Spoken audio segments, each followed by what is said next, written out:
Hold. Okay, here we go.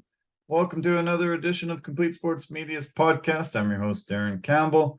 And of course, another Monday, we got Jason Cameron coming in. He's here to break down the first week of NFL football and UFC 279, which was a crazy weekend. That's pretty much it. Nothing else really in the world of sports other than those two to talk about. So let's get at it. It was great to see you over the weekend. Great to watch UFC with you. That was fun. And how was your Sunday? Did you get a chance to see all those great football games? I saw a lot. I saw a lot of them, and it was awesome. It's funny how much you miss it when it's gone. You're just like, so this is what it feels like when it's back. Like you feel like a warm sense, I've just come home. You know, Yeah, I've just come home, and it's just like it's like putting on your best blanket. You know, and snuggling up, and you're like, oh, it feels so good. It feels so good. It feels so good. I know that's such a long stretch in NFL from February all the way to September. It just feels crazy that long. And I mean, this seems like football season is starting to get, darker earlier. It's a little cold in the morning. You expect the football weather, but dude, damn, do I miss it? The preseason just doesn't do it for me whatsoever. I just think it's a complete joke. But week one, boom, all of a sudden there's just so much action, so many things to talk about, so many surprising moments. What a day I had. What a great weekend. UFC was fun, and this week in the NFL was great. So I can't wait to break it down with you, man. This is going to be an awesome podcast. Yeah, it's going to be great. It's going to be fantastic. This is week one. Here we go. It's going to be fantastic. I miss the NFL. I missed you, NFL. Thanks for coming back. Thank you. Yeah. Okay. I need to dedicate this podcast to a Canadian pioneer legend who passed away yesterday. Elias Theodoru was stricken with liver cancer. Did not make the diagnosis public, but lost his battle with the disease yesterday at 34 years old. One of the best Canadian fighters, was able to make the UFC through the Ultimate Fighter in 2014, was 8-3 in his UFC career. His second to last fight was recently this last year in Victoria. One of those great guys that you just know that represented the sport so well. Had tons of pursuits outside of mixed martial arts, but was one of those very dedicated guys, super fun to be around. I'm going to miss Elias, and lots of tributes that I heard today to him. And I'd like to dedicate this podcast to him. One of those guys that makes Canada look really great, makes mixed martial arts guys look really great, and he will be greatly missed. For sure. He'll be greatly missed. He was one heck of a mixed martial arts fighter. His record spoke for itself. I believe he was, I want to say 19-3. Yeah. Yeah. So that's so good that I now question. I'm like, why did the UFC release that guy again? Yeah. Weird. Odd. Dumb. Yeah. They said he wasn't finishing fights. Too many went to decision. That was their rationale behind it. I think the goal is to win, and he was doing that constantly. When he left the UFC, he continued to keep winning outside in the regional circuit.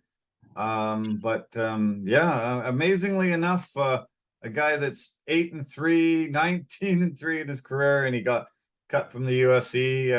Bizarre. I think that was a travesty for sure. Well, yeah, if you consider so you're gonna let a guy like that walk, but you're gonna keep a Sam Alvey that goes 0-9 or something. Yeah, like that. You're gonna do that. Cool, good stuff. Good. Yeah. Yeah, another reason to throw a little bit of shade on the UFC and some of the business decisions they make are just not great. And I think that was unfair, but he took it in stride. He kept a smile on his face every day. A little bit sad that he didn't let people know so people could tell him how much they loved him before he was gone. But some guys just don't want to talk about it, just don't want the public to know, just don't want that sympathy type of thing. They just want people to treat them how they would normally treat them. And but at 34, gone way too soon. And he will be massively missed by everyone that he touched in the MMA community and around the world. Oh yeah, most definitely. He was a fantastic, excellent human being, and he'll be sorely missed. And so unfortunate to be taken that young. Yeah. He fought 22 professional fights. 15 of them were north of the border here. As I mentioned, he won the Ultimate Fighter to get into the UFC. That was the Nations tournament, which was Canada versus Australia. It was held in Quebec, close to where he was training. He's a Mississauga boy and fought lots in Ontario, but as I said, fought in Victoria, fought in Calgary, all over Ontario, all over Quebec. Really did us proud. And I really was sad when I woke up to that news today. But I hope I can do my part by dedicating this to him. And all his friends and family, our deepest condolences and rest in peace, Elias. You really made your mark on this world. And we'll miss you greatly. Yeah, we will definitely miss you greatly. Again, just a fantastic human being and gone too soon. Yeah. We're doing this podcast as the Seattle Seahawks Denver Broncos game is on. It has been interesting. I've been fast forwarding, trying to watch as much as I could before we're about to hit air. Seattle is actually winning the game 17-13 as we speak. Geno Smith has been playing great. Super impressed by his performance. Massive boos for Russell Wilson when he came out for the coin toss, when he came out for his first drive. I was really surprised. I didn't think there would be as many people booing. But Russell Wilson returning after 10 years at the helm of the Seattle Seahawks offense and the guy that brought him a Super Bowl. But mercilessly booed him when he took the field tonight. Well, I guess it's like, what have you done for me lately? And what Russell did for the Seahawks fans lately is become a turncoat. So you get booed ferociously, badly. Yeah, man. It's unfortunate because he did do a lot for the city, like winning a Super Bowl. Yeah. Almost winning too. But by the way, people, I'm not going to blame that on Russell. No, I don't think that one was his fault. No. Whatsoever. I think, honestly, both people should be just thrilled at that arrangement. Russell Wilson was not highly touted coming out of college. He was drafted 75th overall in the third round. Not a lot of people expected the kind of production he put on. 113 wins, including playoffs for him. As you mentioned, that Super Bowl victory should have had 2 in a row if they handed it to Marshawn Lynch. And and even maybe more success if they surrounded him with a proper offensive line, if they would have, been able to keep that Legion of Boom together, as well as some of those weapons that he had over the years. I think the management sort of let Russell Wilson down and the fans down, because I think that could have been a juggernaut. I think they could have probably won 3 or 4 Super Bowls in that area that he was there. But as I said, they did a lot for him. Most NFL franchises never looked at a guy that small, thought he could be an NFL quarterback. They gave him an opportunity, and he might have had to turn to baseball as he got drafted into baseball too. I think he paved the way for that smaller, more shifty quarterback too. Yeah, like for the smaller archetype of quarterback, like the shiftiness, like a Kyler Murray and stuff like that, where they're no, those guys are getting a look and they're getting a chance. Because you know, at the end of the day, if you're skilled, you're skilled. If you're talented, you're talented. It will always show through on the field, the play, and Russell's talent and skill definitely did all of those things. Yeah. There was a lot of talk in the media that the Seahawks couldn't afford him anymore. He was starting to make too much money and they couldn't keep a lot of the pieces around him. And once he was gone, they would be able to fortify the whole offensive line and give Geno Smith, the new starting quarterback, that opportunity. I saw a stat tonight that said the Seahawks offense are the first team to start a rookie at left tackle and right tackle in an opener since 2009. The Jacksonville Jaguars tried that. They drafted Charles Cross 9th overall and Abraham Lucas in the 3rd round. And they're starting these guys, and they're hoping that Geno Smith can come in now behind these 2 rookie tackles and do the job that they want him to do. They're sort of throwing him to the wolves, even worse than they've done for Russell Wilson over those 10 years. You know what would have been better? I'm just throwing this out there, just as a thought. Whole offensive line, rookies. Just try it. Yeah, just give it a shot. But whatever. Yeah, they're all new, brand new, and then so that they get to learn together. Your quarterback's gonna, get slaughtered, but that offensive line, give it 4 years, your quarterback's probably not going to survive, but they're going to be very good. Yeah. Very good. Yeah, I'm kind of wondering if they're tanking the season. They're just deciding, no, we're gonna get a young draft pick quarterback that we can get under a rookie contract, pay him very, very minimal, so fortify lots of guys around him, offense, defense, and see if we can go at it that way. Just completely tank. But Geno Smith had a great drive. His first drive, I was super impressed. He found Tyler Lockett. He found DK Metcalf, handed the ball off well to Rashad Penny, made a really nice play on the touchdown pass to Will Dissly. He got out of trouble, found an opening, found Dissly, who had worked his way into the open field. And I've so far been like very impressed with what Geno's done. And as I said, they're winning. Oh, everybody said Seahawks are going to get killed tonight. Going to get killed this entire year, and much to the love of the Seahawk fans, the 12th man, as they always call themselves, they're ahead 17-13. I still can't believe it. I was one of those naysayers that said they are going to be slaughtered. It's going to be bloody. It's going to be like Game of Thrones Red Wedding. It's just like, oh, like you just want to avert your eyes, but you can't because it's just so bad. So I'm gonna give them credit where credit's due. They're winning the game, which I thought would be kind of like impossible. So he hit his first 13 passes. He is 21 for 25, 191 yards and 2 TD passes. He also has run for 14 on two runs. Kobe Parkinson and Will Dissly both have the touchdown catches. DK's already made 7 catches tonight, and I'm impressed. They're running the ball well with Rashad Penny, who's averaging 5.3 yards per rush, 11 carries for 58 yards, and that's always been Pete Carroll. What he wants is just run, and then have an occasional pass. And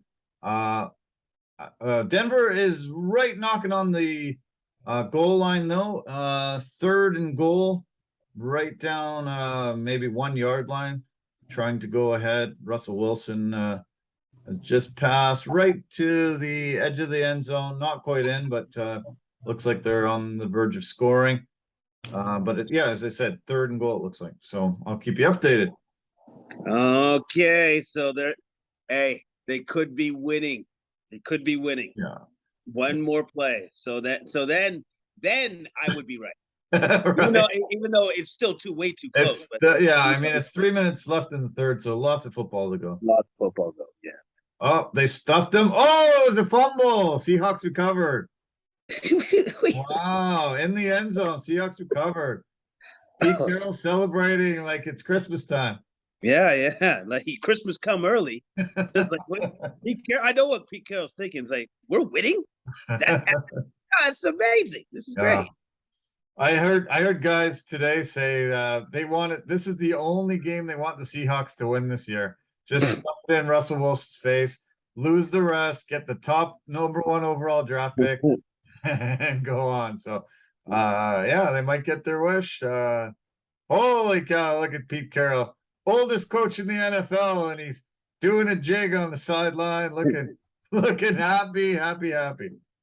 Well, you know what? As long as he doesn't have a jam or anything, like, he's the old man needs to calm it down a little bit. That's true. I was watching a little bit of the Peyton cast, the Manning cast, I guess they call it. Peyton and Eli. They had Shannon Sharp was coming up. They had Joel McHale. A few guys popping in. I love that. They're making some cool comments, and yeah, it's pretty fun to watch that. I usually watch it after we finish our podcast. I go back and flip through it, and yeah, it's pretty neat. I'm glad they're doing that, and as we mentioned a couple weeks ago, the Gronkowskis are doing it for UFC, and yeah, I think something that me and you should try watching the game and doing some commentary too. I think it would be really fun. Yeah, because I understand the idea behind it, because it's just kind of like, like guys talking like as they would in the living room watching a game. Yeah. Right. Yeah. Except the major difference is those are two Hall of Famers that won Super Bowls. Yeah, right. Yeah, exactly. Yeah. They got to know a lot about the game. That's true. Yeah. Their resume is a little deeper than yours and mine, but but pretty cool. And they, I'm sure they pull a lot of fantastic guests too. That might be a little more challenging for you and I. No, a little bit more challenging, but you know what? That's okay, because I love the fact that like the networks were brave enough to try something new. Yeah. And it works. It worked. Well, and also too, they were savvy and smart enough to say, well, it's gonna have to be certain people that could probably pull that off. Maybe those two guys, the two brothers. So. I hear you. Yeah, exactly. That was smart. They had started getting a bunch of notoriety through commercials and appearance on Saturday Night Live, and a lot of fun things. And Peyton's been very active out there since he retired for sure. So yeah, it was smart. I started to check into Russell Wilson's baseball career and see that if he never did make it, Seattle didn't draft him. Nobody gave him a real shot. We've seen that before with other quarterbacks just not getting a shot, and see if he was a guy that could have made it in baseball.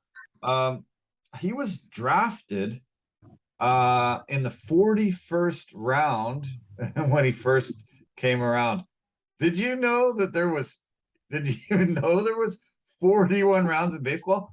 The most amazing thing I found was there was actually up to 50 rounds in baseball in 2010. In 2007, when he got drafted, he was drafted 1,222nd overall.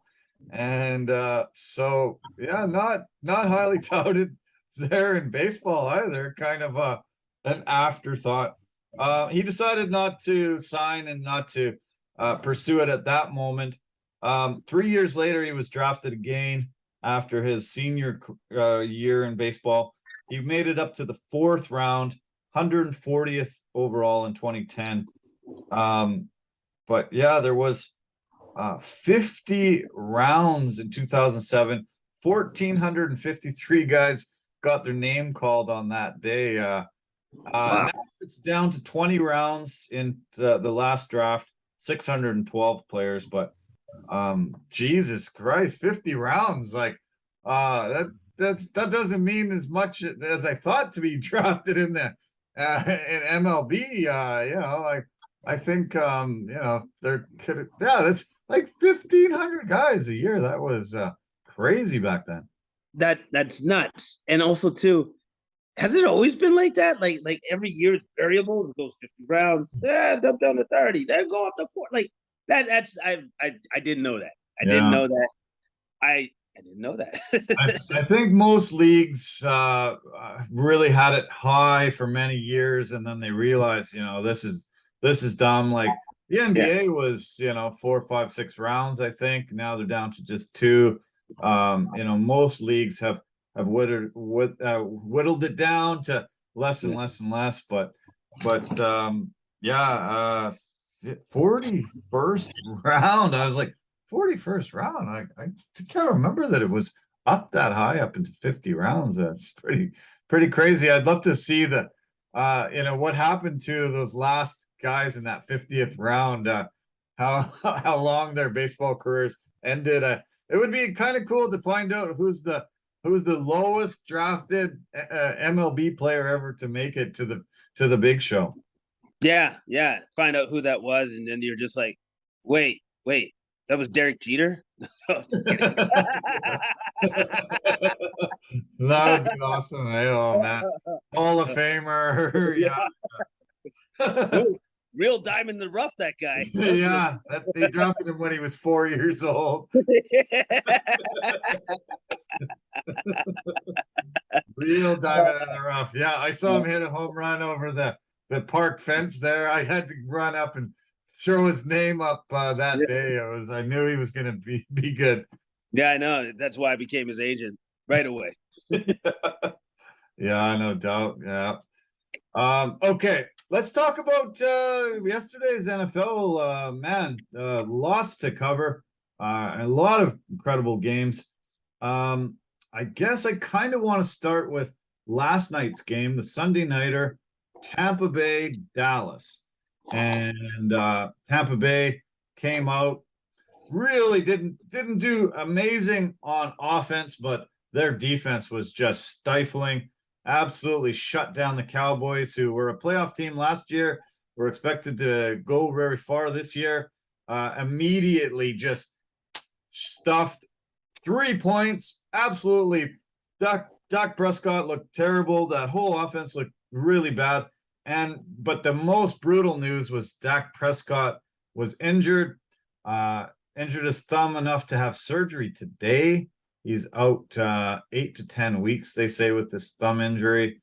And I think they're sunk. Like after week 1, that's it. I think we can say Dallas is sunk this year. I doubt they're going to even make the playoffs.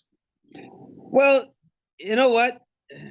For Dak, maybe it's a good thing, because his offensive line looks all out of sorts. All right. And also too, it didn't seem like he had any sort of rapport with his receivers at all. Not even CD Lamb. I think CD Lamb only had 3 catches. Yeah. And the most that anybody had was Schultze. Yeah. Seven receptions for 62 yards. Their offense was anemic. It was awful. Ezekiel Elliott, 10 carries, 52 yards, man. And on top of that, like you said, the Bucs defense, you got to give them credit where credit's due. Shaq Barrett and Devin White were in the backfield, just messing up the pocket the entire night. No, they were causing havoc back there. Those 2 guys were on it.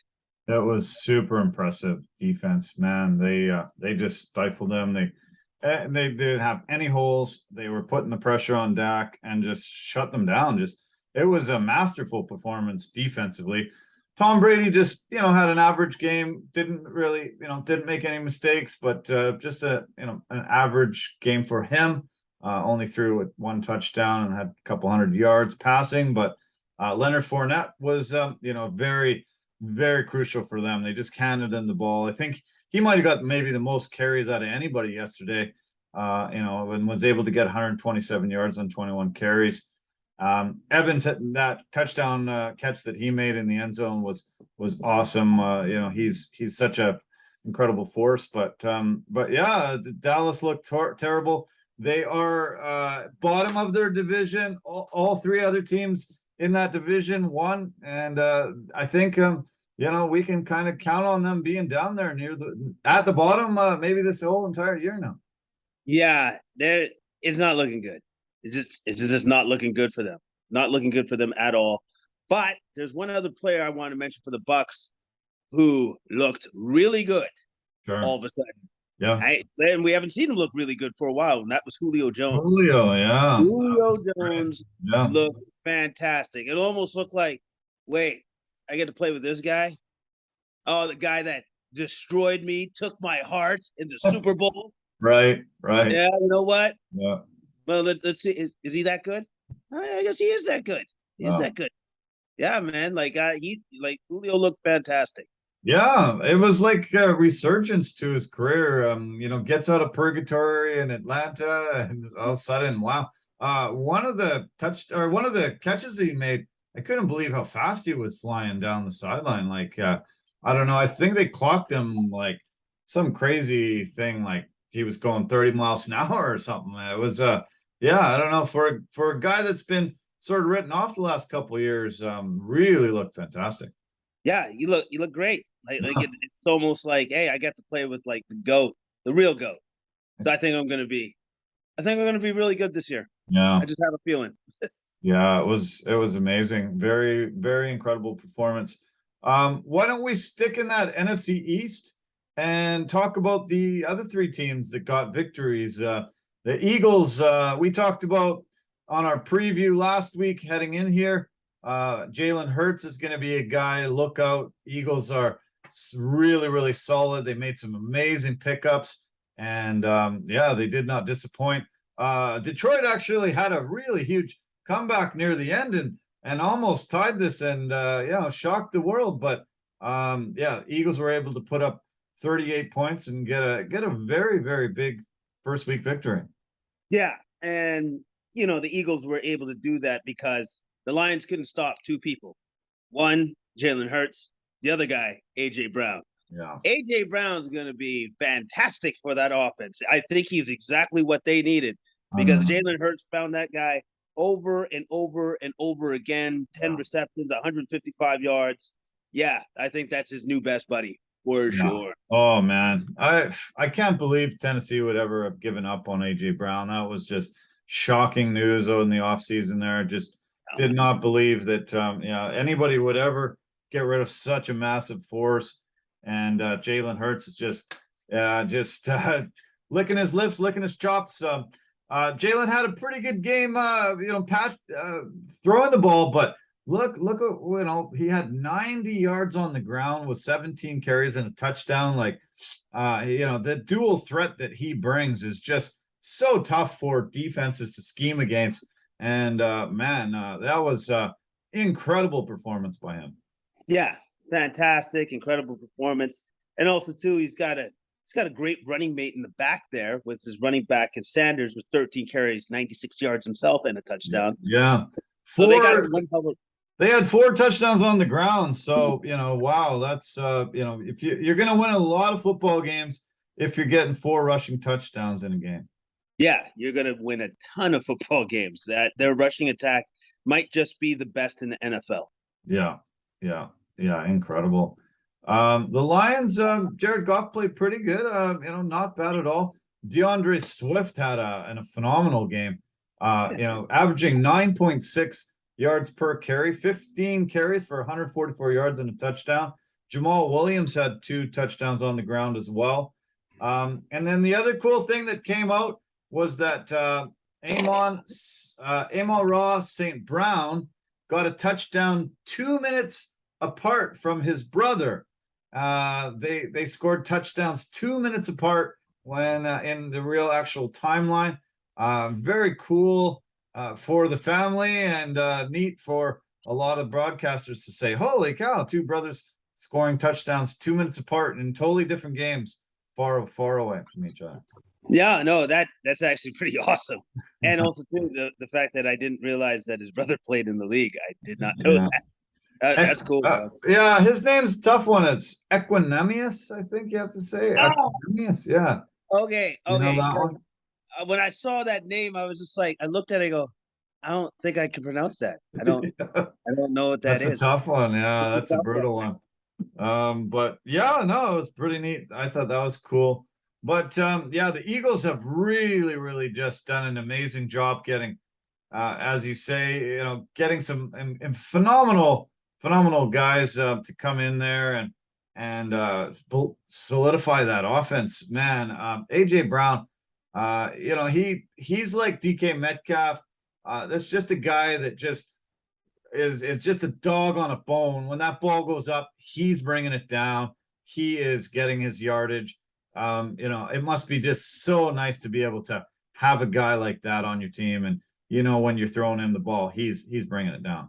Yeah, like just having a true number one receiver, a true high-end, top of the line, top of the food chain receiver. And that's what he now has, and that's what the offense sorely needed, which is amazing because I guess the Titans felt like, we don't need you. We've never needed you. It's like, oh, really? Oh, okay. So weird. Yeah, very weird. I don't get it. But good on the Eagles for getting him and that's a massive get. I think the Eagles fans and the organization is going to be thrilled for years to come. Okay, let's talk about the Commanders. They got a big victory, 28-22 over the Jags, and a good way to start the year for them. Carson Wentz had a big day through the air. 313 yards, 4 touchdowns. He threw a couple picks, and he's been pretty bad for turnovers the last few years, but he looked pretty solid. Was able to get out and get up on the Jags. The Jags were leading early. Commanders had to make a comeback and get the win. Yeah, the Commanders did well on the comeback. The running back Gibson had a great game. 14 carries, 58 yards, and then 7 receptions for 72 yards. Yeah. So he had a fantastic game. McLaurin had like 2 receptions for 58 yards and a touchdown. But then going on to the rookie side of things for the Commanders, Trayvon Walker. He was the first rookie since 2017 to debut with an interception and a sack for his NFL debut. And I thought that was pretty cool. That's really neat. Very cool.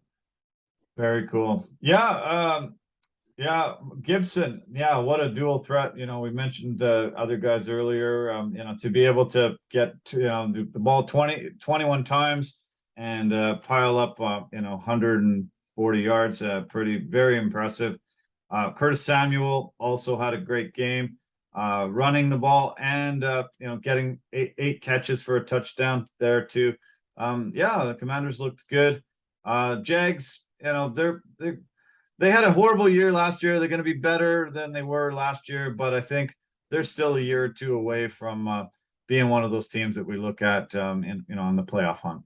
Yeah, they still got some work to do, but as long as Lawrence keeps progressing, keeps getting better year after year, they'll get there eventually. They will.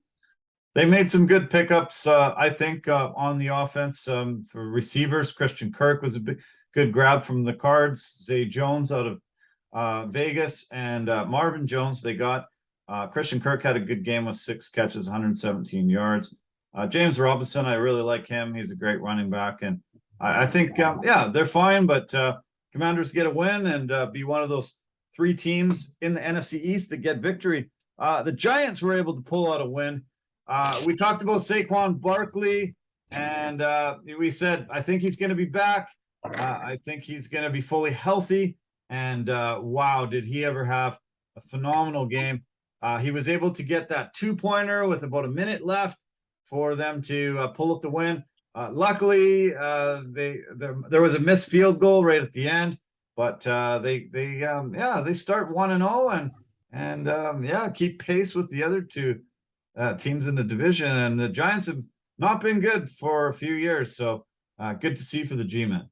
Yeah, good to see for the G-men, and great to see for Barkley that he's just reminding people that nope, still pretty good.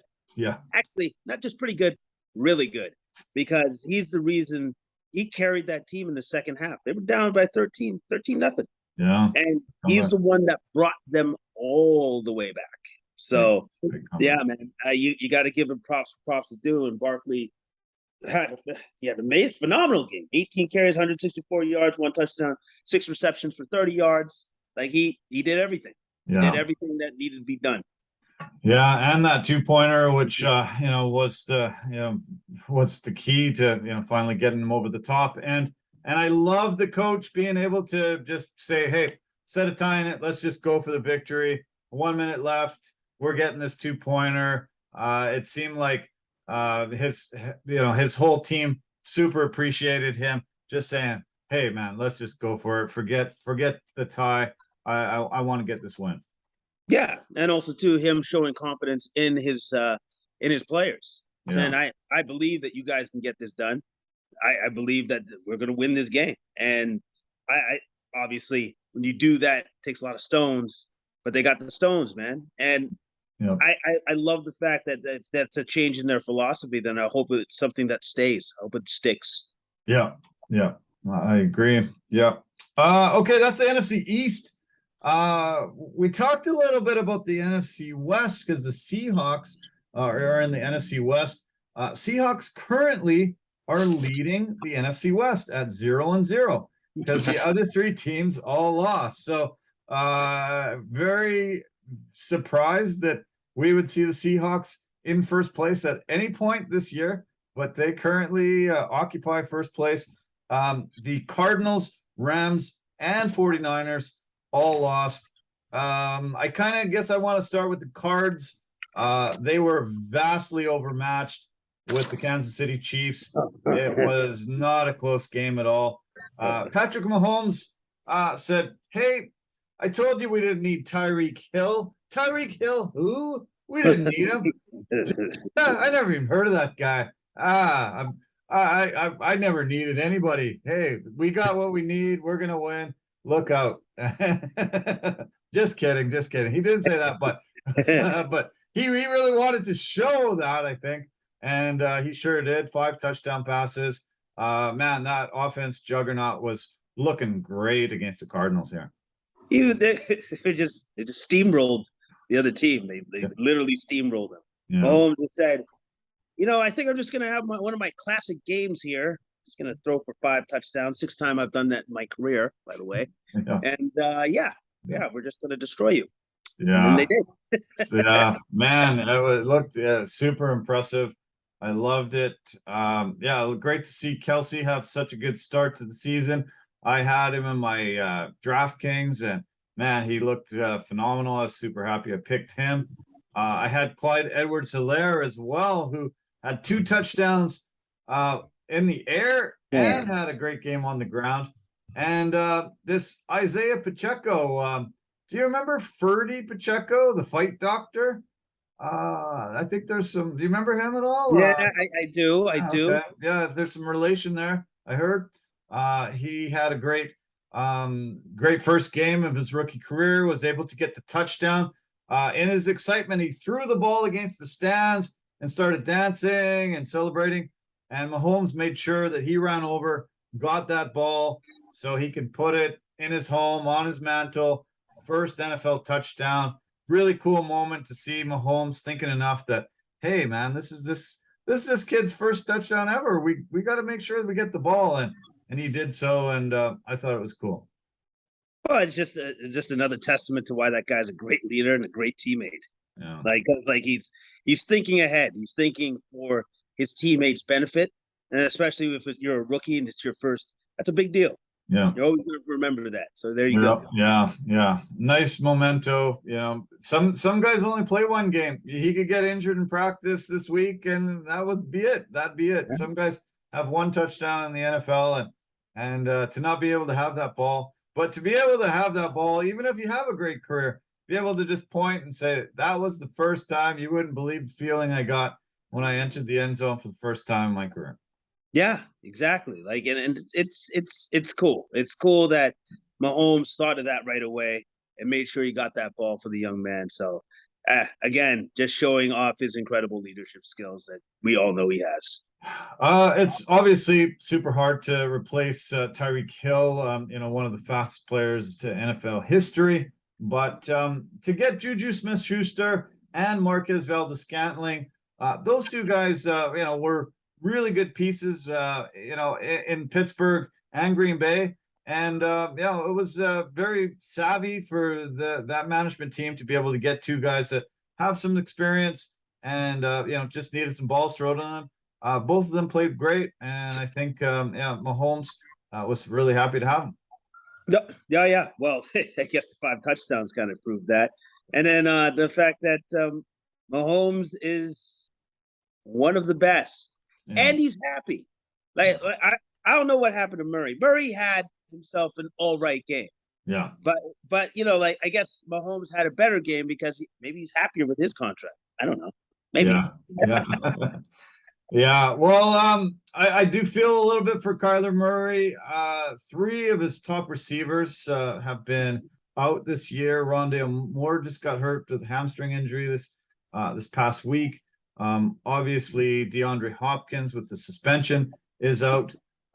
Big miss there. But Hollywood Brown came in and got a touchdown in his first game. I think once they get on the same page, I could see him doing really well. James Conner, I think, is a big weapon there, and I wouldn't count the Cardinals out.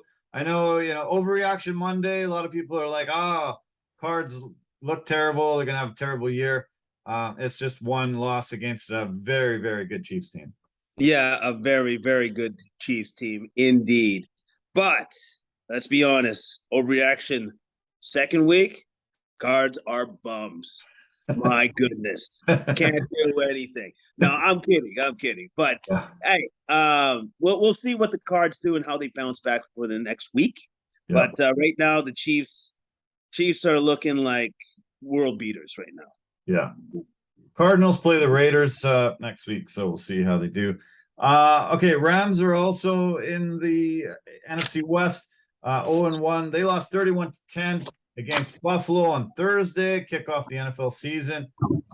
Bills looked phenomenal. It was 10-10 at the half, and then Josh Allen and that Buffalo Bills juggernaut got 21 points to close out that big victory. And defending champion Rams, they looked a little lost. Von Miller really stuck it to him. He was there last year, won the Super Bowl with them. They should have kept him around because he really hurt them on Thursday night. Yeah, he certainly did. He was a terror in the backfield there against his former team. And the reason the Rams didn't look so good was it looked like there was only Cooper Kupp out there for Stafford to throw to, and nobody else. Yeah. Nobody else was out there to help him out. Kupp was awesome, as usual. 13 receptions, 128 yards, 1 touchdown. But unfortunately, that was the only touchdown they had. Yeah. That's it. That was it. Yeah. No kidding. Yeah. Josh Allen had a phenomenal game. He did throw a couple picks, but 300 yards passing, 3 touchdowns, and 56 yards on the ground with another touchdown. That stiff arm he gave the corner on the sideline, big mismatch there. He just shoved the guy out of his way. Quarterbacks aren't supposed to do that, but Josh Allen is a different beast. It's a grown man move. That's what I like to call that. It's a grown man move on a little boy. They just shoved him to the ground, like you bullied him. I was like, I'm a bigger brother. And there you go. That's how you play the game, son. That's how you play the game. Yeah, that was impressive. And he's got his weapons. Stephon Diggs had a great game, 122 yards on 8 catches and a TD. Gabe Davis had a touchdown, Isaiah McKenzie as well. And that defense, they looked phenomenal. I was blown away by their effort and how much they shut down the Rams. And Bills are one of the favorites to take it all this year. I think everybody's right in assessing them. And look out, the NFC. I think they're AFC. I think they're on an incredible rise through this year for sure. They're looking great. They're looking fantastic, and if they keep on this streak, well, maybe we'll have another classic in the playoffs. Yeah. But maybe this time the Bills can get through. Yeah, let's hope. 49ers, they hold up the rear of the NFC West. They went into an absolute monsoon in Chicago, and so people are willing to give them a little bit of a pass. Very, very tough conditions. I could not believe how bad the rain was coming down near the end of that game. Just buckets. We haven't seen that, since I don't know when, but Jesus, that was tough. And Trey Lance, he just wasn't really able to get much going in his first NFL start in this current season. Yeah, it was, again, weather was tough. Yeah. Tough for a rookie quarterback to try to get stuff going. Now, it wasn't bad. 13 of 28, 164 yards, 1 touchdown, 13 carries for 54 yards. But, like, the conditions were just rough. Like, I believe in that game, I want to say, I think it was the kicker for the 49ers, where he tried to use the towel to mop up like the water. That was on the funny, grass. yeah. And so he's doing that. I go, oh, I don't know if I've ever seen that. That's cool. Whatever. And then he got called for like a penalty flag. And I'm like, oh, you can't do that. You're not allowed to do that. I didn't know that. I didn't know you could do that. Yeah, no, he got the flag on that. And it wasn't gonna probably do too much help, but at least maybe a little bit of a drier spot. But that was kind of funny when he brought up the towel there. I knew that rule. If somebody else tried that in a snow game, but it was brutal. I love watching games like that. It must suck playing games like that though. Yeah, unless I've always thought to myself, I think defense likes playing in games like that more than offense. Yeah, because like the defense is like, oh, I love it being dirty because I'm just gonna hit you harder, and then the offense is like, okay, this guy sucks. It feels like I'm running in quicksand. It's great.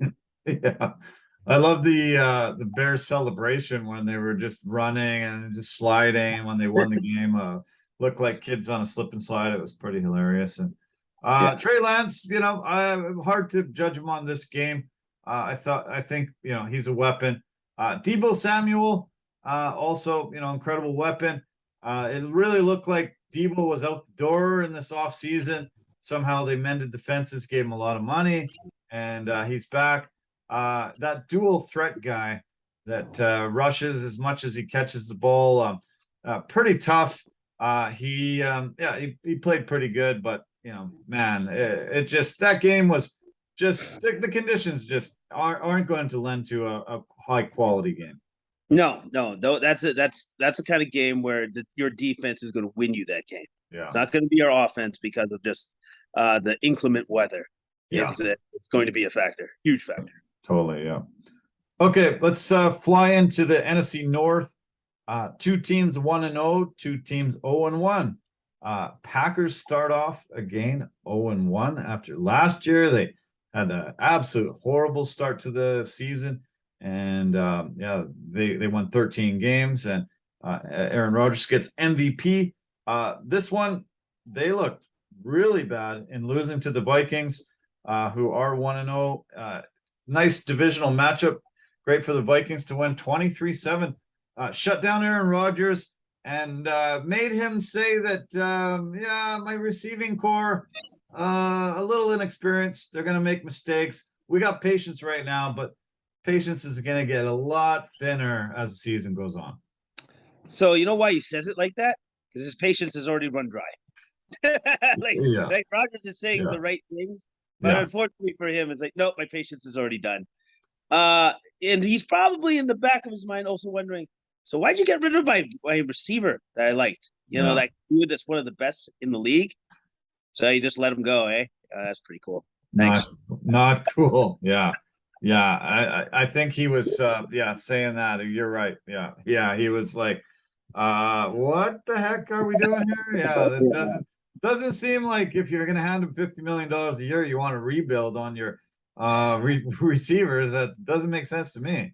No, it doesn't, especially with the rapport that they had, which was great.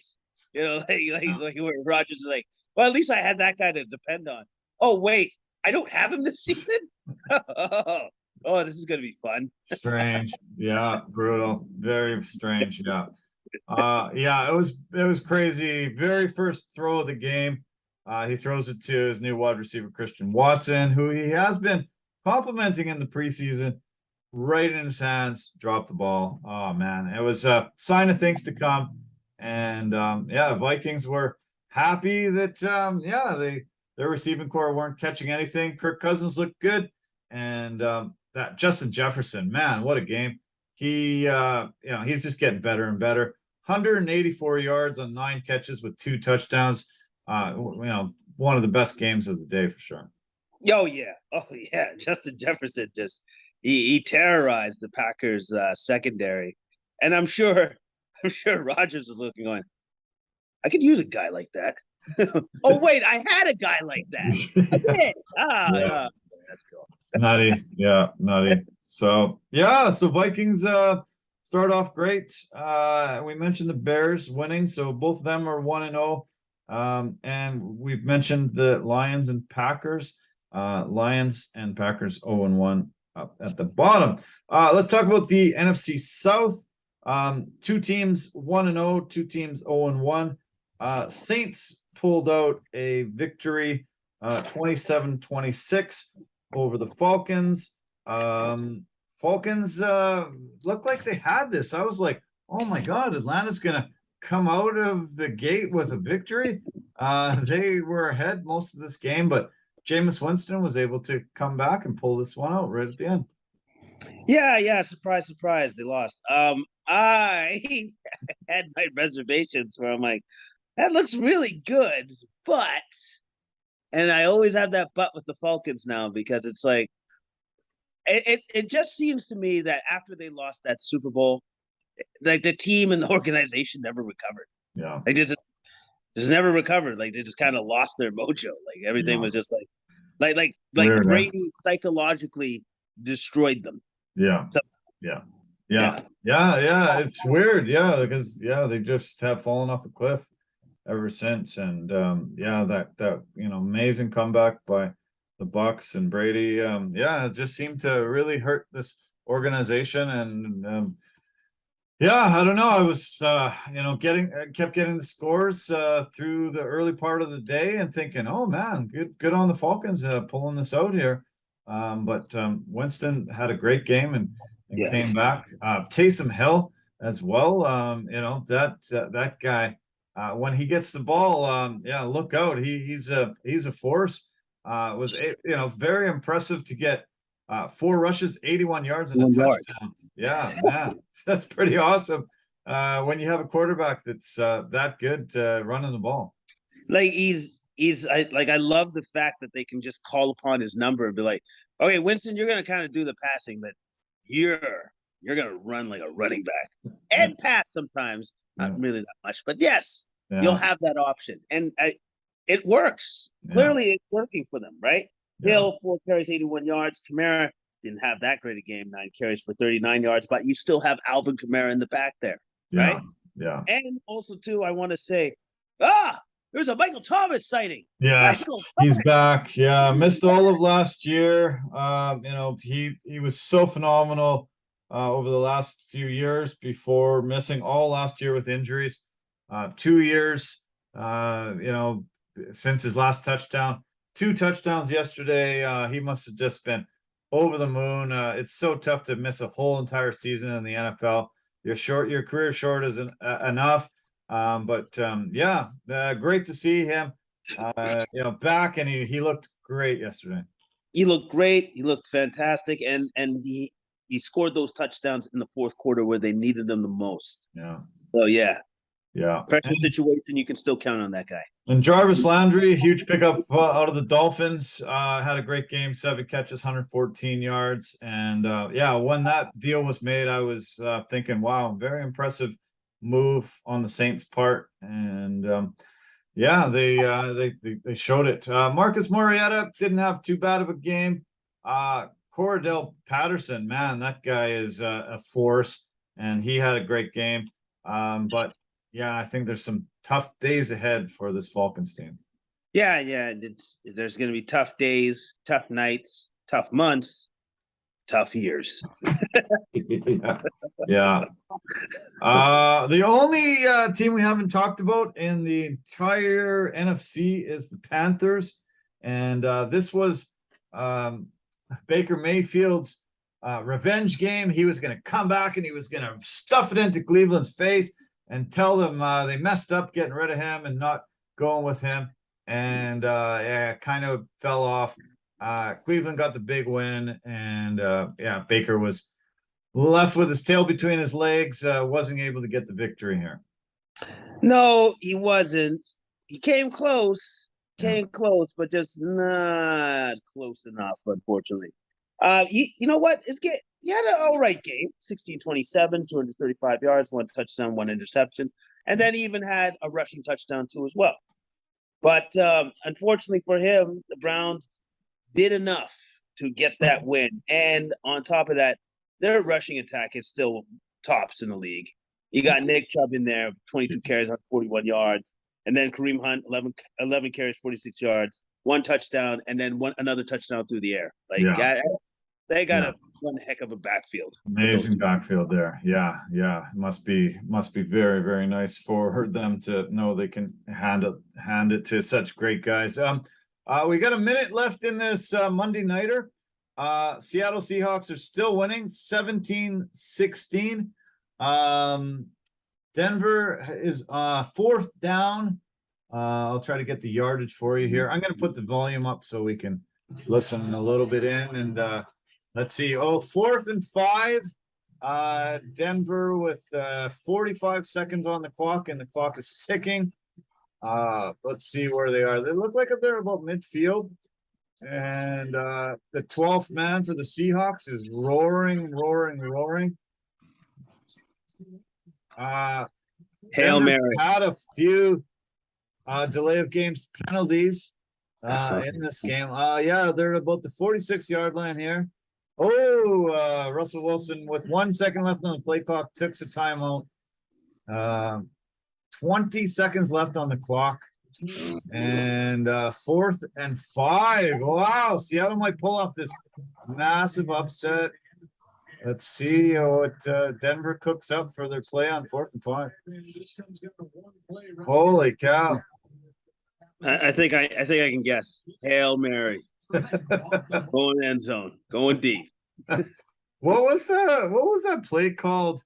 Where they had the Monday nighter and Russell Wilson threw it down into the end zone, and one of the officials waved it off, and one official said it was a catch. Yeah. And it was the replacement officials.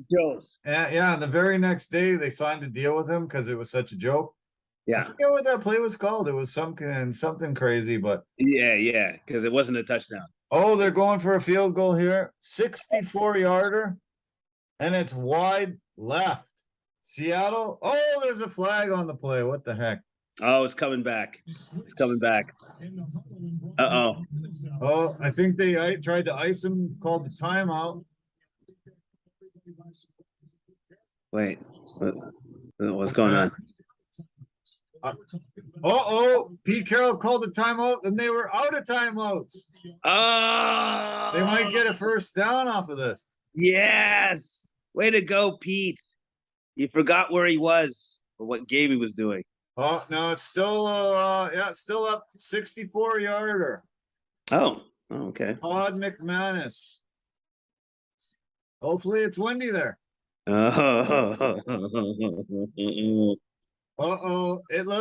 It's no good. No, he missed it again. Wide left.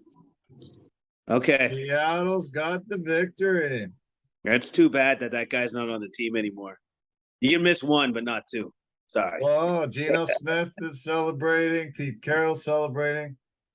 Seattle is celebrating a victory over their former hero, Russell Wilson. Yeah. They popping champagne? Yeah.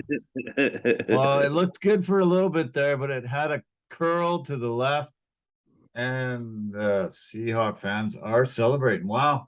That's quite a shock. Wow, amazing. Good thing I didn't put any money on that game. I would have lost a lot of money. Yeah, me too. Yeah, Jesus. You just never know, eh? Holy God. No, you don't. You don't.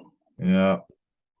Okay, let's turn our attention to the AFC. We have covered some of those games because there have been some AFC teams playing some NFC. But why don't we start with the AFC East? And the Dolphins and Bills are both 1-0. The Jets are 0-1, and the Patriots are 0-1. I want to talk about the Dolphins beating the Patriots.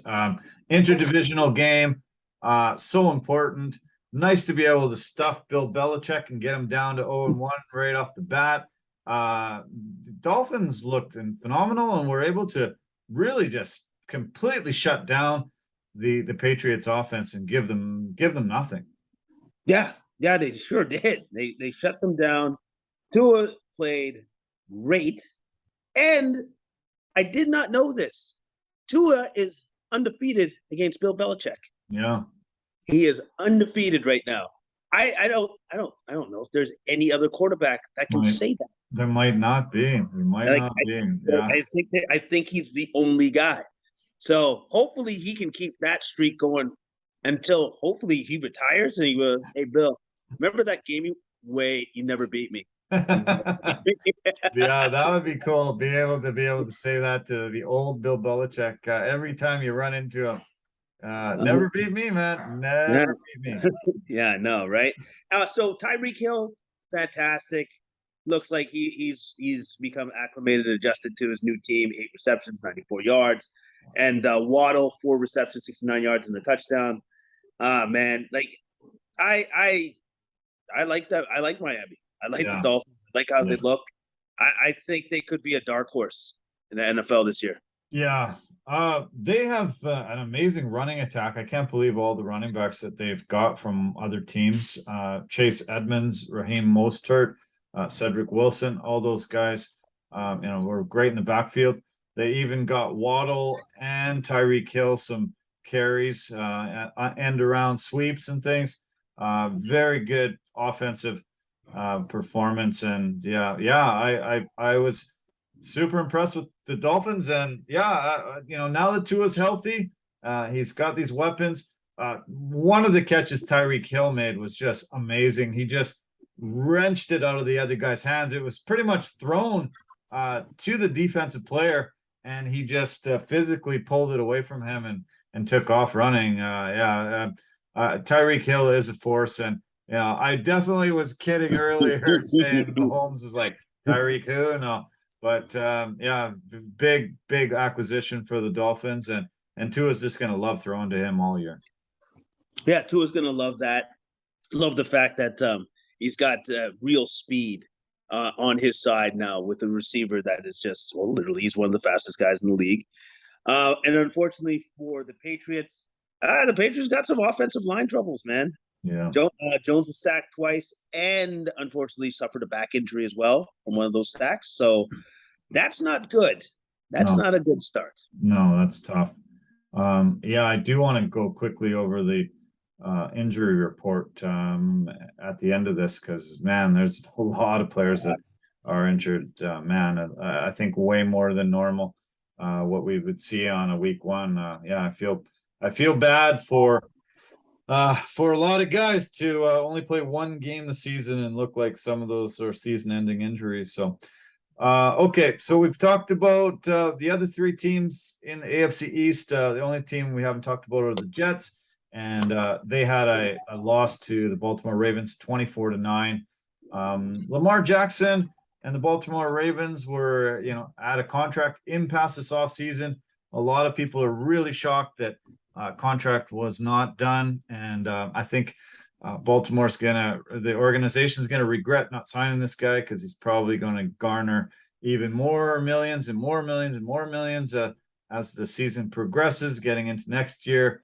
He's probably going to be getting like 55-60 million a year. It's going to be crazy. He looked great as usual, and they got a nice win to start the year. They got a great win to start the year. I love the fact that Lamar is not fazed by any of his contract negotiation stuff. No. I love the fact that because I believe he knows it's like I'm that good. Yeah. So only thing that's actually going to happen here is you're gonna have to pay me more money. All right. Yeah, no doubt, man. Yeah, holy it's cow. a brilliant move on his part. Brilliant. Yeah. All he has to do is just kind of sit back and just play the game, win. Yeah. And you know what? Anytime you play the Jets, well, that's a good day. That's true. Yeah, Jets still look bad. Okay, let's turn to the AFC West. We have talked about the Chiefs and the Broncos. And let's talk about the other matchup in the West, the Chargers and the Raiders interdivisional matchup. Chargers were able to pull out a 24-19 win. Yeah, it was a tight game, but yeah, Chargers ended up being the better team and getting a much needed victory to start off the season. And Herbert looked phenomenal. He looked awesome. Like 26-34, 279 yards, 3 touchdowns, managed the game perfectly, took his shots when he needed to. And yeah, it was like a flawless performance. Yeah. Unfortunately, though, in one of his top receivers, Keenan Allen, 4 receptions, 66 yards, but left the game with a hamstring injury, which might not be very good. No, yeah, he came up lame, grabbed it right away before he exited the field, and he's been just an amazing force for him the last few seasons. And yeah, this is a big blow. Hopefully, he's not out very long, but yeah, other guys are going to have to step up. But yeah, the performance by Herbert, a lot of people expect him to be an MVP candidate this year, like he was last year. And I thought he managed the game really, really well. The Chargers defense was a big key to this victory too. They intercepted Derek Carr 3 times and were in his face quite a bit throughout this game. Yeah. The Chargers, their defense played very, very well. Khalil Mack, 3 sacks. Yeah. You know, yeah. I always look at Khalil Mack and I go, why does everybody just give this guy away? Like, right. It doesn't make any sense. Yeah, it's insane. I know. Yeah, I was blown away when he left Vegas, and you know, when Chicago gives up on him too. Yeah, the guy is a massive force, and he was giving Carr tons of trouble all game. When J.C. Jackson comes back too, this team is really stacked defensively, and they look amazing. Davante Adams had a great game. Could not single-handedly win the game himself, but 10 catches for 141 yards and a touchdown. What more can you ask from a guy from his first game in a Raiders uniform? No, man, he did great. So obviously, him and Carr, they still have some chemistry there. Yeah, that's good to know. And again, I'm gonna have to point to this because I like doing this. Again, Rodgers is probably looking at Adams going, oh, so he can still play. Oh, that's pretty cool. Crazy, yeah. Yeah, it's got to frustrate a guy like that. Yeah, it's got to be so frustrating for quarterbacks when, you know, some of the best players in the league leave and continue, you know, great play elsewhere. It's got to be just brutal. It's got to be brutal. Oh, it's super brutal, right? Like, it's just like, oh, no. Did you guys think he would fall off a cliff? I knew he wouldn't. No. Oh, he's still really good. But and then with Carr, 22 of 37, 295 yards, 2 TDs, but 3 interceptions. Not great. Not great. That's tough. I love seeing Derek Carr and Davante Adams reunited. They played college together and they had amazing chemistry there, but they've really kept in close contact ever since, have been really close buddies. And I think Derek Carr has always just hoped that at some point they could find him, they could get him there. And I know how absolutely thrilled he must be because, you know, Davante Adams is one of the greatest receivers to ever lace him up. And he's still in his prime. I think this is going to be a match made in heaven. Yeah, I think so too. And I think Carr goes to bed every night now and goes, thank you, God. I knew you'd hear me. I knew it. I knew it. You've answered my prayers. And I only had the one. I just thank God. Yeah, just kept giving that one prayer every night. Finally he listened. Yeah, finally he listened. He's just like, yes, all right. By the way, and then he goes to his coaches and his like the Raiders organization saying, by the way, we can never get rid of this guy. Whatever Yeah. he needs to be paid, we pay him because we're Vegas. We got a lot of money. That's what we do. Yeah, no doubt. Exactly. Yeah. They need to keep that guy. I would be shocked if he ever plays for another team because, man, they've got a gem there. Yeah, I don't think he's ever going to play for another team. I think the Raiders are smart enough, not like Green Bay, and say, no, I think he's good, like forever. Yeah, that's it.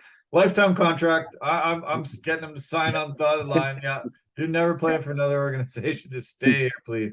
Yeah, exactly. That's the smart play. Smart play.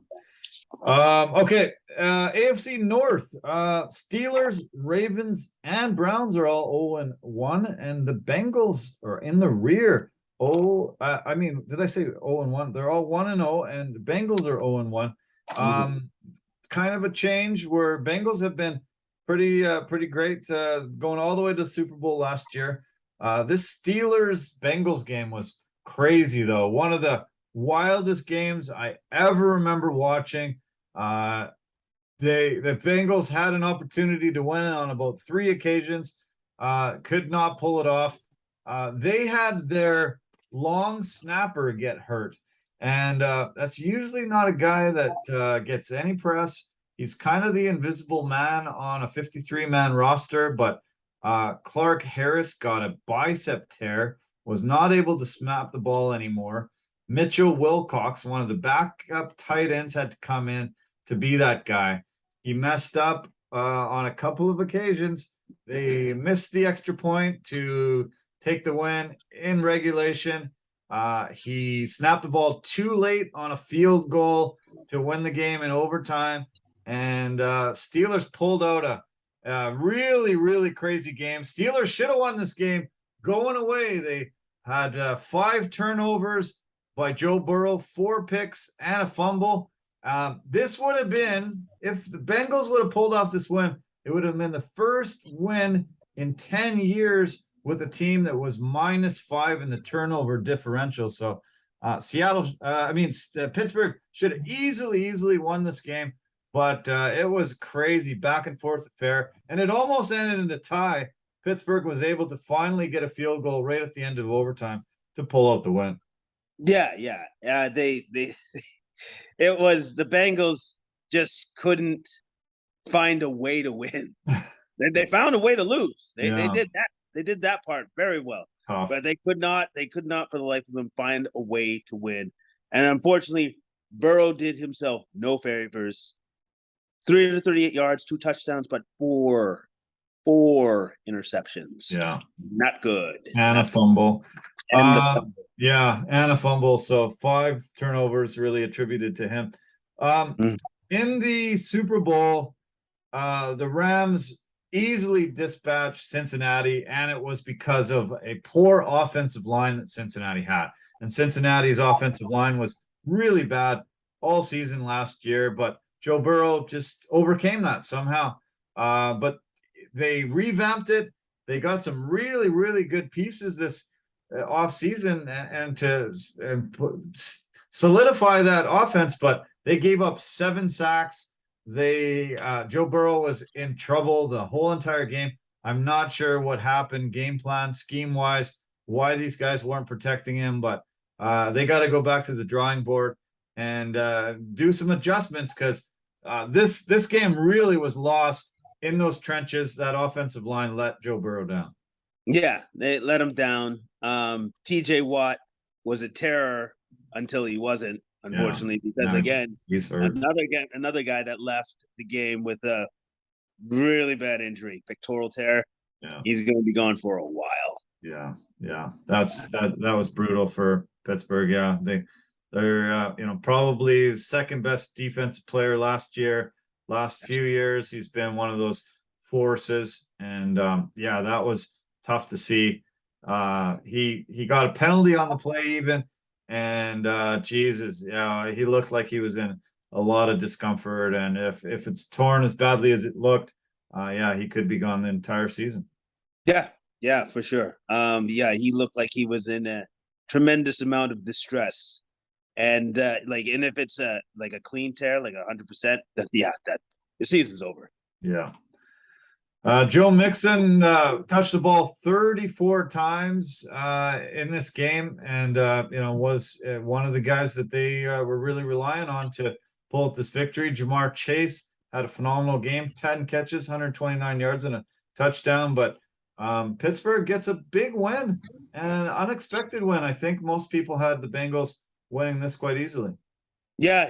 I thought that the Bengals would go away winning this game because I put Burrow ahead of Trubisky on my quarterback scale, like on who's better. Yeah, I think I just think, my opinion, Burrow's better. Yeah. Well, when Ben Roethlisberger retired this past off season, I think they thought that they're going to have to rebuild here in Pittsburgh. They were able to get a guy who's been in there. He's a veteran guy, and I don't think people thought that he would be able to bring them much, but I think that they had a really balanced attack. Good to see our Abbotsford boy there. Chase Claypool, he got 6 carries, 6 yards per rush, and 4 catches as well. Najee Harris had a pretty good game until he got hurt. He's another guy that was a big blow, and that'll be tough. Their number one running back and their number one pass rush, both out in injuries after week 1. This could be really, really, really tough for the Steelers to overcome. It's brutal getting those 2 guys injured right off the hop. Yeah, and also too, they're both leaders on their respective sides of the ball for defense and offense. So you lose guys like that. Yeah, not a great start for the Steelers for sure. No. Okay, that's taking care of the AFC North. We only have one division left. This is the AFC South. This is a weird division. This is going to be tough all year. There's 2 teams leading the division with a tie, and we got the Titans and the Jags holding up the rear with losses. So nobody got a win on opening weekend. This Texans Colts game, weird. Ties I hate. I can't stand ties. We only had, I think, 1 last year all season. We almost had a couple yesterday, but what do you think when teams can't get it done? It almost seemed like they were playing for a tie in overtime there. This was a strange one. Yeah, it seemed like it was kind of conservative. I don't know, like the overtime calls were on both sides of the ball, like where it's just like, so nobody really wants to win the game, but nobody really wants to lose the game. So I guess we're gonna go play for the tie. Like it was odd. It was an odd state of affairs. I thought Matty Ryan played well. I'm gonna be honest. I didn't expect him to pass the ball as much as he did. No, 50 attempts. That's amazing. I really thought Jonathan Taylor would have been the guy to have the ball. Jonathan Taylor had 31 carries. So and Pittman had 9 catches. So. But that's an amazing game plan for old Matty Ice there, throwing the ball 50 times and 352 yards through the air. That's a really solid game. Yeah, that was a solid game. So, and that's why I was surprised that he passed it that much, because it's not like they didn't give the ball to Taylor. They gave the ball to Taylor a lot. Yeah, and he produced 31 carries, 161 yards, 1 touchdown. Like he did what he was supposed to do. So. I don't know if this is going to be like the same thing for them going forward in the weeks ahead, but I kind of like it. Yeah. I kind of like seeing old man Matty Ice just spinning. Yeah, as I like to call it. That was pretty impressive. Very cool. Yeah, good to see. Houston. I think they're still in rebuilding mode. This team has been pretty terrible for the last few seasons, and I did not expect them to give the Colts much trouble here, but we got a tie to start it off.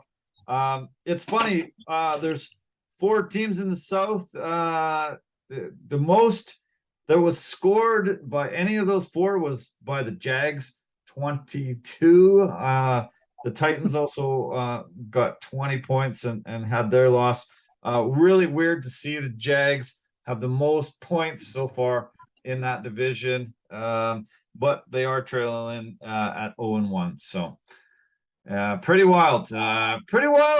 First week. All in all, what'd you think? Oh no, I thought it was good. It was a good week. Good week one. They had some overtime games. You had some weirdness, tie, cool. Throw that in there. And then Yeah. we saw some teams too that were like, okay, well, we thought they were going to be good. They are good. Chiefs and Bills. Yeah. And the Rams. You know what? It's one game. Whatever. Let's see what they do for the next couple. Yeah, you're right. Yeah, let's see. So let's look ahead a little bit to next week. Our game on Thursday has the Chargers and Chiefs, battle of two Titans, two teams that are expected to go really far and be in the mix for the Super Bowl title this year. Very looking forward to this one. Oh, that's going to be a great game. That's going to be a fantastic game because you have two young up-and-coming studs of quarterbacks going up against each other, and two very good defenses. I look forward to this game. I think it's going to be a close affair, and it should be stellar. Yeah, I think it's going to be great. We've got the Bears and Packers, the oldest rivalry in football. Great to see those two teams go together. The Titans Bills, really looking forward to that matchup.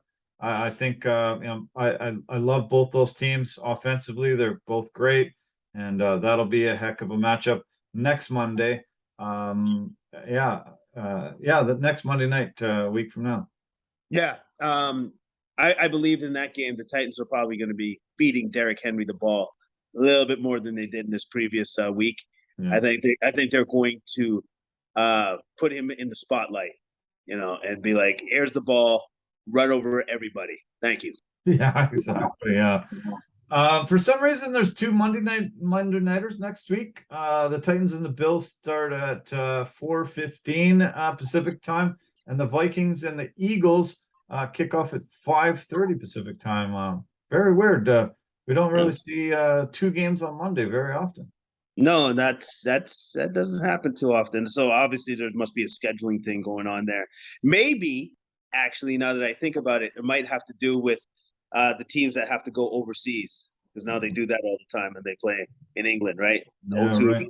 Yeah. So it might have something to do with that. Yeah, could be. Yeah. Okay, let's go over injury reports a little bit. Dak Prescott, as I mentioned, he had thumb surgery on Monday. It was successful. They're trying to look for him to return between week 8 and week 10. That's tough. They also lost their offensive guard, Connor McGovern. He suffered a high ankle sprain.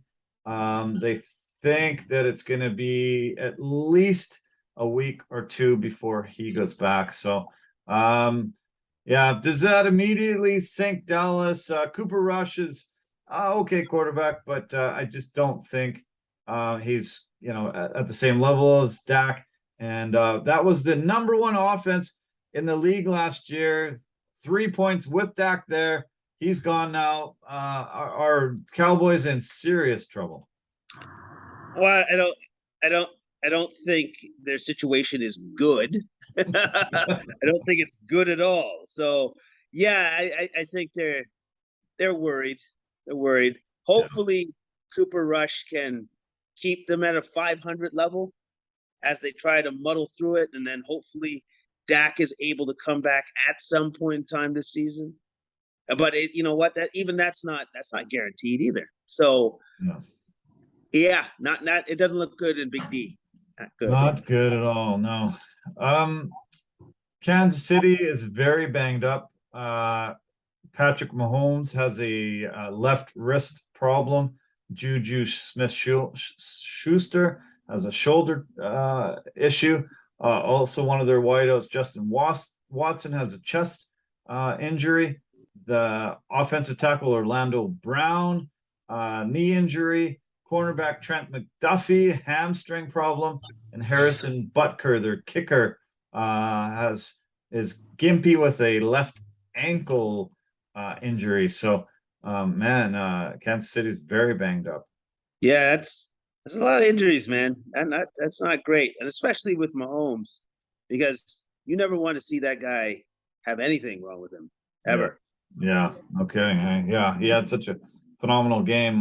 Yeah. Hopefully this left wrist injury isn't trouble. We mentioned Keenan Allen. He will have an MRI. It might have been today. Haven't seen the report come out from it, but he probably will not play this week with the Thursday game. They'll probably err on the side of caution and keep him out this Thursday. We'll see. Yeah, what comes out from this MRI.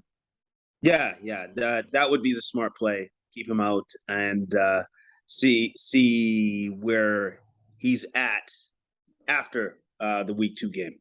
Yeah. JC Jackson, I mentioned him, their cornerback. They say he has a 50-50 shot at playing on Thursday. They said that he still has a little bit of discomfort in his ankle. He underwent surgery on August 23rd. So not very long ago. Yeah, we'll see if he's able to suit up on Thursday. Quick turnaround, like I mentioned. And they have one more banged up guy, Donald Parham. Their tight end also has a hamstring injury. Yeah, it's never fun going through the injury report, especially like on week 1 where you're like, oh, that team kind of got decimated. That sucks. Yeah. We mentioned Philadelphia Eagles with that big 38-35 win, and they looked phenomenal. Unfortunately, their defensive end, Derek Barnett, suffered a torn ACL, and he'll be missing the entire 2022 season. He has been an amazing pass rusher, really great defense. Since his rookie season, he's accumulated 21.5 sacks, 36 tackles for loss, 3 forced fumbles, and 3 fumble recoveries in the past 5 years. Really good force. So that's a tough loss for them. Pittsburgh Steelers, I mentioned Najee Harris. He's dealing with foot injury. He had a Lisfranc sprain in training camp. And we talked about Lisfranc earlier in the season. Nathan Rourke, the BC Lions QB, was out with that. Another guy had that injury, had to have surgery on it. So hopefully it's not something else. It's maybe just a re-aggravation of that, and he can get back playing very soon.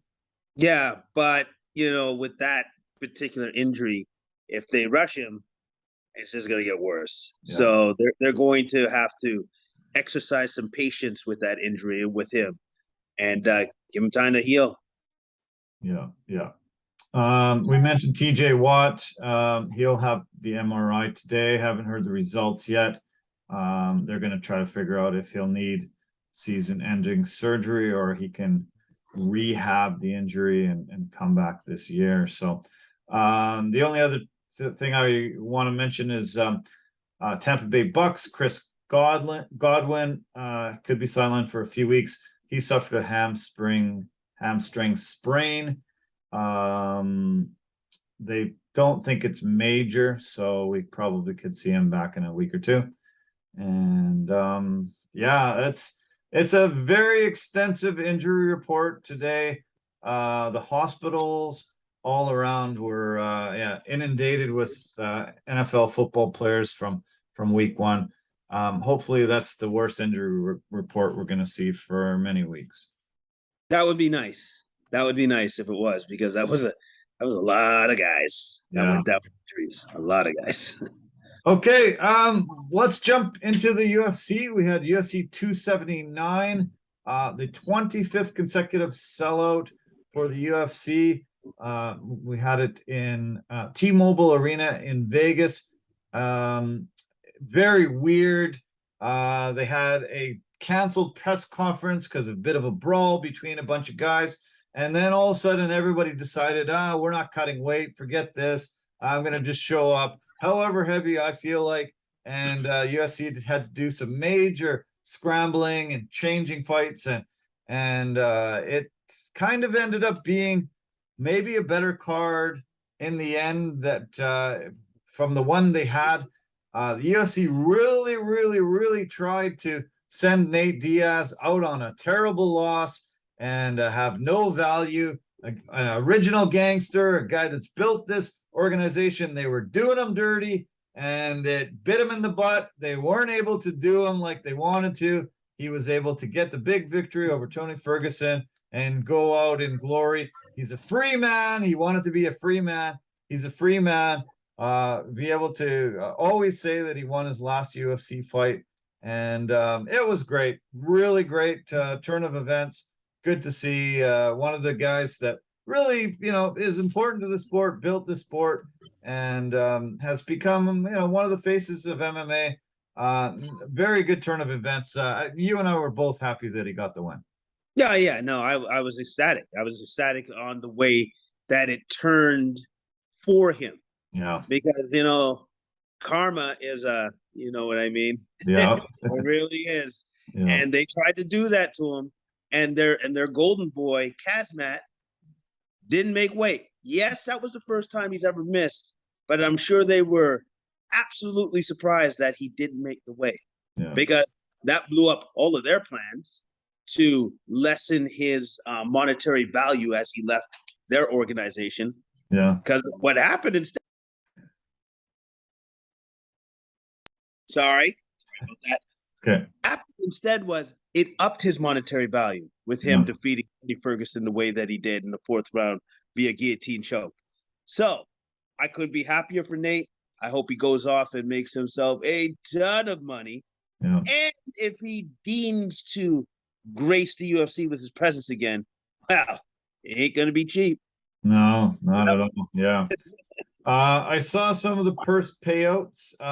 Supposedly Nate ended up making $7,550,000 for his work on Saturday night. 4 rounds of action and a little over $7.5 million. Pretty sweet. Oh yeah. Well, first off, you got to give credit to his agent because he's just like, oh, you know all that nonsense he tried to do with Chimaev. Well, if you want us to still fight, you know what I mean? And I couldn't be happier for him. Yeah. Because I'm sure initially that was not the money he was going to get paid. He was probably not going to get anywhere near that much. Yeah. Tony Ferguson did really well too. Moved up from the co-main to the main. $6,160,000. So pretty nice payday for Tony, even though he's on a 5-fight losing streak now. That $6 million is definitely going to go a long way to healing the punishment and the bruises that he took on Saturday night. It will. And on top of that, I thought that fight was super close. Yeah. And I thought with the leg kicks that he was accumulating, the damage, because Diaz was beginning to labor on his lead leg especially, he had a chance to win that fight until he got caught. Sure. And like he was right there in that fight. Yeah. His corner was yelling for that takedown. When he went for the takedown, Diaz sunk in the guillotine choke and was able to get the top. But I don't know why his corner was calling for that, because he was doing so much damage to Diaz on the feet, especially with the kicks. He was wearing him down, and I think he probably was only a couple kicks away from putting that leg out of commission, and could have got that win. I think he's going to regret it. I think they made a mistake calling for the takedown, and he got caught. Yeah, because I thought what he was doing was brilliant, because that's one of Nate's weaknesses, is his legs. Doesn't check leg kicks very well, and he doesn't take leg kicks very well. Yeah. He just doesn't. He doesn't have the body for it. And so I thought Ferguson just keeps up with that attack. Eventually, Nate won't be able to even stand up on his legs. Yeah. If he made it to the 5th round and he kept chopping away at those legs, man, Nate was going to be in some serious trouble. Yeah. Serious trouble. I reiterate, great to see Nate get this victory. One of those guys that's been around forever, 37 years old. When he got that late notice fight to fight Conor McGregor, he was able to, get the victory over Conor. Nobody had beaten Conor yet in MMA. He's, was able to get that BMF opportunity against Jorge Masvidal. has looked really good. At the very end of the Leon Edwards fight, almost had him knocked out at the end of that fight. Has been in some fights and had some losses, but didn't seem to diminish his popularity and the draw that he was always there. He was really clamoring for his last fight on his contract. He had been bugging the UFC for a really long time, and they strung him out. He went to social media weeks and months all the time, was asking, hey, can I get a fight? Can I get my last fight? I want to end this contract and I'm done. And it was almost a year since his last fight. They were about to lose him because they have that year. If they don't give him a fight, he's able to walk away from the contract. They gave him it, and they wanted to hand it to a guy that's younger, meaner, stronger, and they almost got their wish. He said, sure, I'll take him. Take anybody. Called their bluff, and I'm glad it worked out that he didn't have to fight him, because Khamzat is on a meteoric rise. He just walked through Kevin Holland. I feel kind of bad for Kevin Holland having to get that late change. He's a gamer and a warrior, but it was a mismatch there. Well, yeah, of course, because Holland was getting ready to fight Rodriguez. Yeah. That is not Khamzat Chimaev. Yeah. Right? Like the way that he would have had to train for Chimaev would have been way different. Yeah. Way different. All right. Yeah. And so for him to even take that fight, I give Holland a ton of credit. I hope they compensated him well. Yeah. Really, really well. Yeah. Because it's like, oh, dude, like that is not the guy I trained for. Because like your training would be completely different. Because just look at what he did. He ragdolled him. I thought that Holland did great at trying to create scrambles to get away from him. Yeah, and it just didn't matter. He floated and flowed with him until finally stayed on him until he got that Darce choke. And then even then, Holland was fighting like hell to get out of that. Just stayed with it, and then got him. Boom. Done. Yeah, got him, yeah. So what does the UFC do with Khamzat Chimaev now? He was kind of in line to go after the belt. He might not be able to be in that weight class because he weighed in 8.5 pounds where he would have, had to be fighting for a belt. Does he go up to 185? Do they make a catch weight so that he can fight there all the time? Or do they give him one last opportunity to fight at 170? They probably will give him one last chance to fight at 170 to see if he can do it with proper dieting and everything else. But if he can't make it this time around, if he can't do that again, or he puts his personal safety at risk, that's why the athletic commission there, the doctor, and the doctor said that you have to stop cutting weight because now it's being completely unsafe. So if he can do that, then yes, they'll let him continue to fight at 170. I just don't know if he can, because you saw what he looked like at 178. Yeah. Didn't look like he had anything more to lose. Nothing more. He didn't look like he had anything more to lose to me. No, not at all. No, I agree. I don't think, he can get down to that weight anymore. I just don't think it's possible. So I think, move up would make sense. There was a lot of talk that if he does stay, maybe he'll fight Colby Covington next. I don't know if that's the right one, because he has kind of become a heel. He's kind of become a guy that's a lot of people don't like anymore. When a guy misses weight that badly, a lot of people say it's very unprofessional. He didn't seem the least bit sad about it, sorry about it. He joked around. He seemed happy. He didn't seem like he was willing to admit that it was, not a very professional move. And I think a lot of people are really angry with him right now. Yeah, it would be interesting if you just had two villains just fight each other, I guess. Because then I don't know if anybody's like, it doesn't really matter who wins. Right. I don't like either of these dudes. But for me, I would love to see that fight, because what I really want to see is who's the better wrestler? Yeah. Who's the better grappler? Like, would one of those guys actually dominate the other? Right. I would love to. I really want to know that answer. Yeah, I'd love to see that fight too. Yeah, I hope they make that happen, but we'll see. He's a golden boy. He can't do no wrong in Dana's eyes right now, it seems like. And yeah, look out. Yeah, he really dominated Holland and took that victory. We'll see. Okay, so we mentioned the top two fights. The third fight was also changed. Daniel Rodriguez and Li Jingliang. Most people think that Lee won that decision. It was a bit of a controversial decision. Daniel Rodriguez ended up having two judges giving him 29-28 scorecards, and he got the win. I feel a little bit bad for Lee. He also was expecting somebody totally different and had to be handed this guy. And also Rodriguez was 10 pounds lighter. I mean, 10 pounds heavier when they weighed in. So a little bit unfair for Lee here. Hopefully he was compensated as well.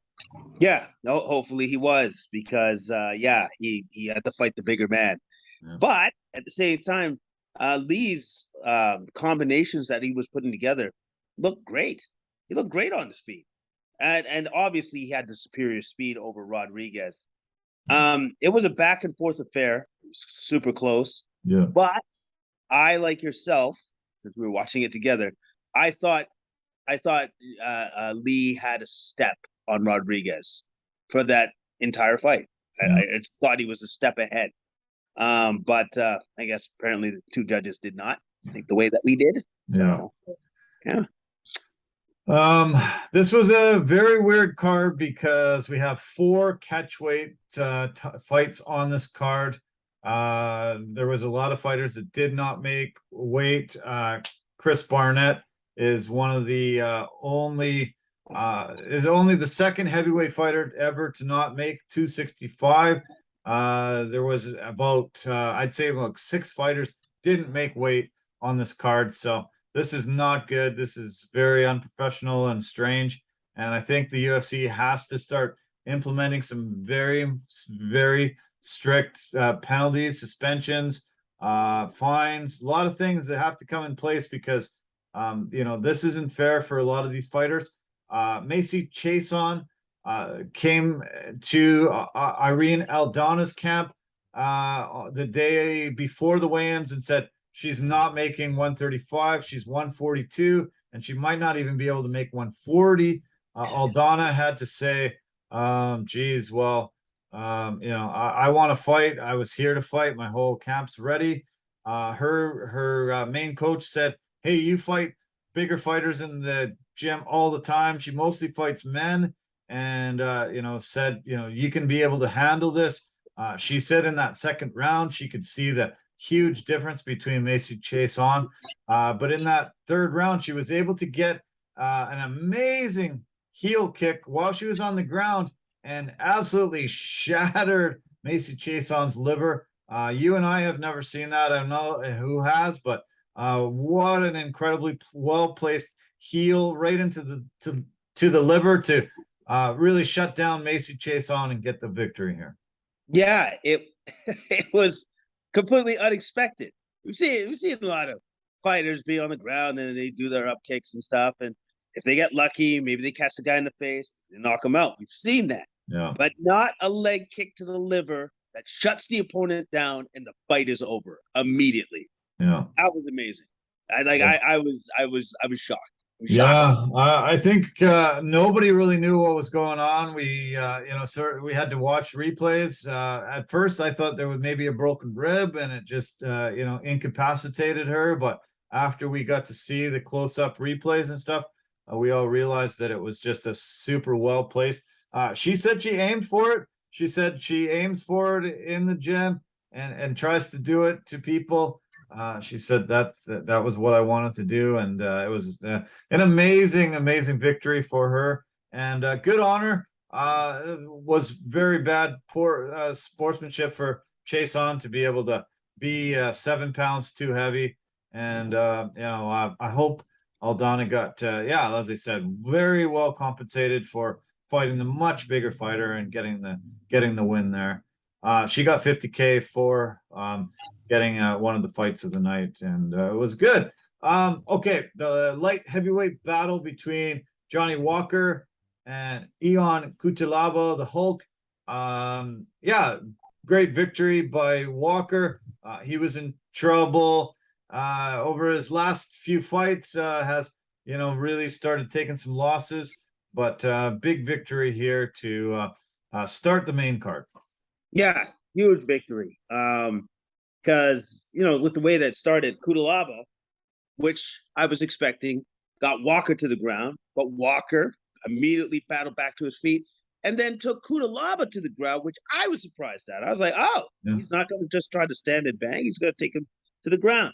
Yeah. Then got his back and then just worked it until he got the rear naked choke, and then he got the win. Like, I was impressed by the speed of which he took Cutelaba out, because Cutelaba is not an easy out whatsoever. No, he's tough. Yeah, he's super tough and good on the ground. And I think that's Johnny Walker's only his second submission victory of his career, and unexpected. If you would have put some money on that, you would have got some, I think, a big payout. So good on Johnny, continuing his career, and got the victory. Preliminary card, the featured fight was the Canadian Hakeem Dawodu out of Calgary against Julian Juicy J Arosa. Dawodu, another guy that did not come in on weight. Julian Arosa really made him pay for that. Wow, he looked so good. Incredibly crisp stand-up game. Amazing performance. This was a one-sided fight. It went to decision, but Arosa was by far the better fighter on this night. By far, he was the better fighter on that night. I think Dawodu, I think he had a horrible weight cut. I think he was definitely affected by that when he fought Arosa. He didn't seem like the same Dawodu that we've seen fight before, and Arosa definitely upped his game. Yeah. Anytime that he was in the clinch, he did great work in the clinch.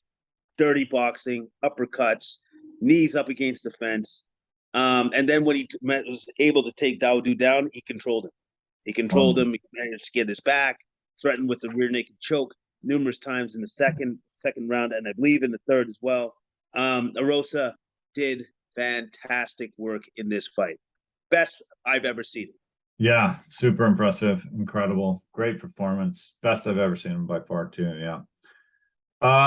Okay, we also had another catchweight fight. This is the fourth one on this card. Jelton Almeida welcomes in Swedish fighter Anton Turkaj. This was definitely a one-sided affair too. Almeida got 50K for his submission victory. Was able to get a rear naked choke, flatten out Turkaj, and get the tap to get the win. Pure and utter dominance. Turkaj was not on this guy's level. He was not on the Almeida's level. Definitely not in the grappling, not in the jiu-jitsu, not on any ground stuff. Almeida just ragdolled him, worked it slowly but carefully, managed to get the rear naked choke, got the win in the first round. Yeah.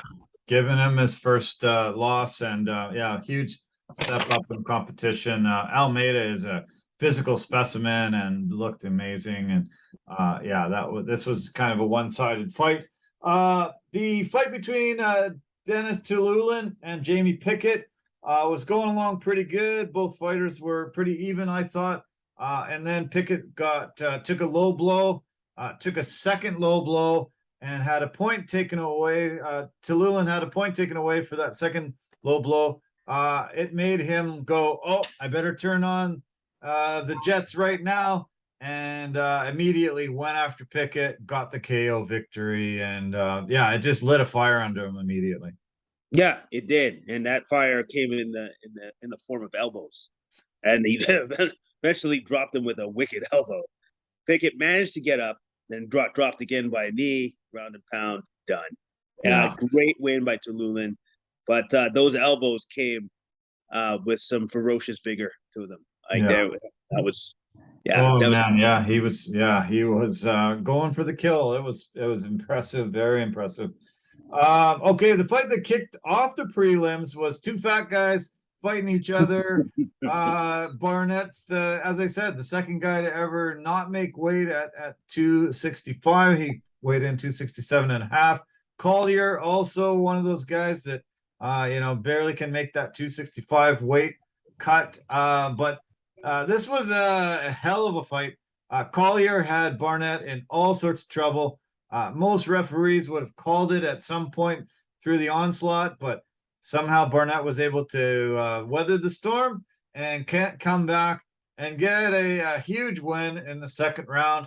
And to much delight of the crowd, super fun guy, really funny. It was watching two fat guys fight usually can get a little bit sad, but this one was pretty entertaining. This one was very entertaining. I was super entertained. I honestly thought Barnett was out of there in the first round. I thought Collier had his number, but again, like you just mentioned, he managed to survive it, gets to the second round, gets the win, climbs his way back into the fight, and then dominates the fight at the end and gets the win. And I loved how he celebrated after the win with his fat guy flip onto his butt. So it was good. Yeah. There was some people concerned that he had maybe some nerve damage. His mouth was drooping quite a bit, and it looked a little strange. Supposedly he has quite the nasal fracture that might have given a little bit of nerve damage, maybe to the one side of his face. Supposedly he's maybe gonna have to have surgery because the nose was seriously fractured. Oh wow. I guess that can happen. Yeah. Ooh, yeah, that's kind of brutal. It's not good. No, not good. Early prelims, all four decisions. Really didn't get a chance to see much of it. So glad you guys got on there and fought, but we're gonna move on, talk about next week's card. We've got Corey Sandhagen against Song Yadong in the bantamweight main event of this UFC Fight Night. Tell me what you think about this one. I'm a big fan of Corey Sandhagen. This guy's a hell of a fighter. Yeah, he can kind of attack you anywhere and everywhere.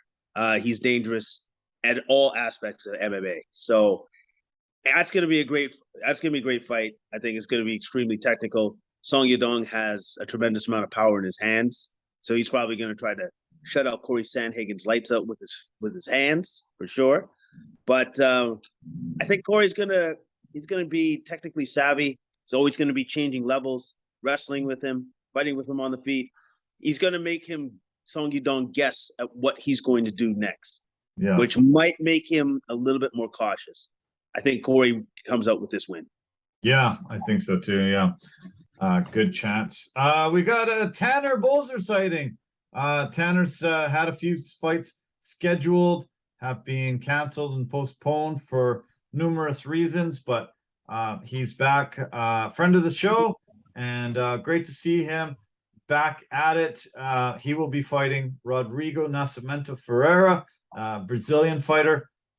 Stands at 9-1, and Tanner comes in. Hopefully we'll get to see the best Tanner Bolzer.